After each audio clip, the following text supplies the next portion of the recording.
Operation Rio Grande, which set out to help the homeless and clean up downtown Salt Lake, is set to wrap up in 9 months. Today, we've dedicated additional resources to look at what's next. News 4 Utah's Glenn Beebe continues our In Focus reports by looking at how officials plan to close the road home and what will happen to the homeless currently there. As fall sets in, things seem to be quieting down around the road home, but by July, the facility is expected to close completely. The plan is to demolish the building and repurpose the land for something else. The state recently announced it's buying the property for $4 million, but won't say what the future plans are for the site.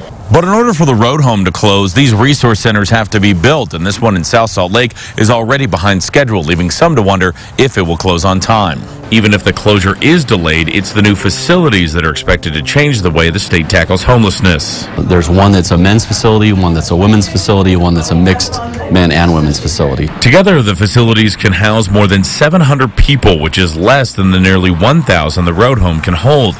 Experts say the focus on getting people housing will reduce the number needed. We've got enough beds to accommodate those, and we're really focused on the back end to make sure people can exit out of shelter rather than just creating a bunch more shelter beds. One of the biggest changes is a greater focus on people's needs and getting people into other facilities to treat those needs. We've got increased access to substance abuse and mental health treatment. These are big initiatives that, we just didn't quite get to scale and impacting this population, but with recent Medicaid expansion, we're hitting a lot more of this population as well. One drawback is housing prices, making it difficult to get into a place. But several nonprofits, which own or run several places, are using those to alleviate the problem.